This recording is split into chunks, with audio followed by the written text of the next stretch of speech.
He's the beloved star of Star Trek, a recent space traveler, and a living legend. And now William Shatner is onto his next big project, the release of his new book entitled Boldly Go, Reflections on a Life of Awe and Wonder. In a collection of fascinating and inspiring essays, Shatner reflects on the key events from his 91 years of life, focusing on our fragile bond with nature and celebrating the joy that comes from always being open to learning new things. And William Shatner joins us now. It's great to have you on the show. Hello. That sounded really good. I'd like to be worthy of that introduction. You are. And you are. And you are. So, Mr. Shatner, when I read some headlines it would be so much better. A Morning Joe deserves Bill, I think. Oh, that's big. That's very big. All right, Bill. We'll say Bill. I read a headline about a year ago that said William Shatner's 90, and I'm like, okay, well, that's a misprint. Maybe 75. Maybe 78. Or reversed 60. Yeah, 60 exactly. And so, but I read a quote, and I loved it so much that I wrote it down of something that you had said upon turning 90, a realization, and you said, nothing matters in the end. What goes up must come down.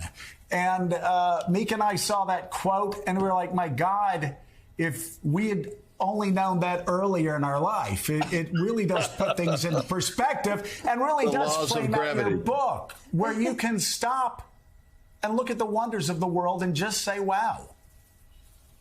Saying, wow, that's the critical importance. So Boldly Go is a thought, and I've tried to dramatize it with elements in my own life about how the universe is out there and purportedly taking care of you. And if you can vibrate in conjunction with the universe by any means, prayer, meditation, blow the Tibetan horn, say Om, whatever, or being aware of our connection with that vibrating universe, and which is also the vibrating earth and the beauty of earth. If you can connect with that, you're living the life I think you're supposed to live. So I love the different chapters, what you focus on. By the way, you have so much in common with my family lines. Your grandparents are immigrants from Eastern Europe. You were in Montreal. You went to McGill. My father, my mother, immigrants from Eastern Europe. My dad went to McGill. And my mother had an incredible affinity for nature. I remember once her taking the time to stop in the middle of a conversation and to pick up a spider and bring it out the back door of the house and set it free. You have a chapter that says, listen to the animals. Tell us about it. Well, everything is trying to communicate with themselves and with the things around them. And they're speaking a language that sometimes we get a glimmer of understanding. We hear the fish talk and the whales sing and the dogs looks and bark and the horse giving you nonverbal signals. The earth is communicating all the time. We've just begun to understand, for example, how trees communicate with each other, not only with pheromones being drifted downwind and saying, the bugs are attacking me, make your sap a little more acidic or whatever it is they do. But they're also, now we've discovered, sending electrochemical signals along the mycelium of the fungi. So all of a sudden, electrochemical signals between trees are the same thing as electrochemical signals in our dendrites in our head. How connected to a tree are we? I mean, it beggars the imagination of the extent to which these 5 billion years of growth, of evolution has brought about this extraordinary beauty and fertility on Earth that we are so arrogant that we've begun to destroy it. Given the age that we live in, the culture is so skewed to people who are much younger than you or I. What have you learned about yourself, your life, and living your life over the past decade since you were 80 years of age? It all boils down to commonality. I mean, we hear these things. It's over so quickly. It is. It's over so quickly. It's over so quickly when you subtract the years of growing up and then your fragility when you're older. I mean, you got what, 40, 50 years of life, and then you die, and essentially it's meaningless. So you've got to make those few years count, not only for your happiness and your awareness, because one of the things I saw coming down from space was how insignificant this planet is, how insignificant we are on this planet, and yet we have awareness. We are aware of the awe and wonder. We're aware of our insignificance. I think that's the only entity on Earth that thinks that way. I think that. Of course, we don't know exactly. But and we're 5 billion years in evolution in this solar system. But the universe is 3 times, as far as we know, 3 times that old. So other things were happening.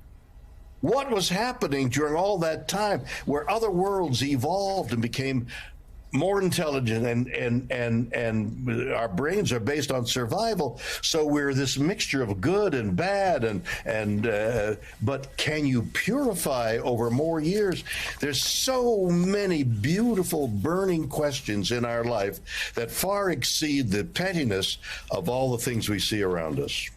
You know, it's so fascinating. You talk about how insignificant we are, not only as a planet, but also as individuals. That's something that frightens you as a teenager. That would frighten me as a teenager, going, oh my God, I'm so small.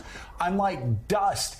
And yet there's something extraordinarily liberating about that. Philosophers have talked about this for centuries, that when you recognize your place, when you recognize the insignificance, when you look at nature and even look at the earth, as you had an extraordinary opportunity to do, through humility, that is liberating. Talk about that, if you will. Well, that's the perfect word. If we were just even less arrogant about we are the keepers of nature. We're not. We're part of this ongoing thing. When you think of the 5 billion years of evolution, and as we speak, things are going extinct.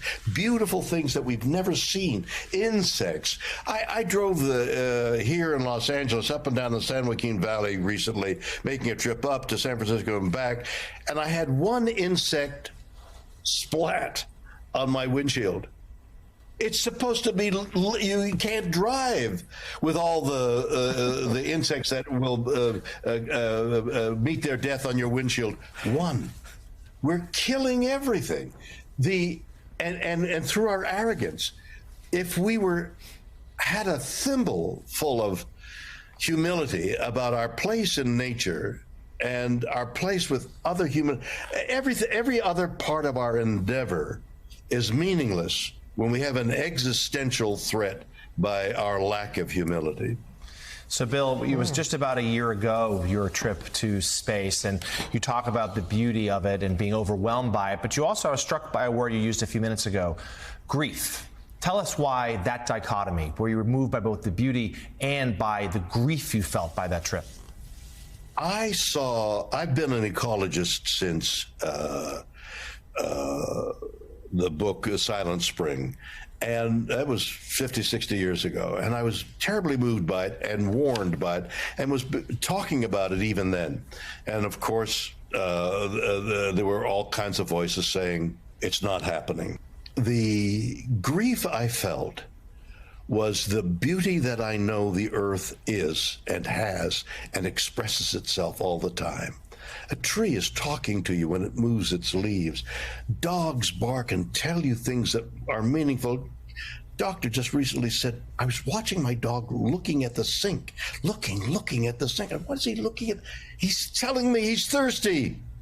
And the dog speaking. How do lions plan an attack on an animal they need to kill to eat? How do they do it without language?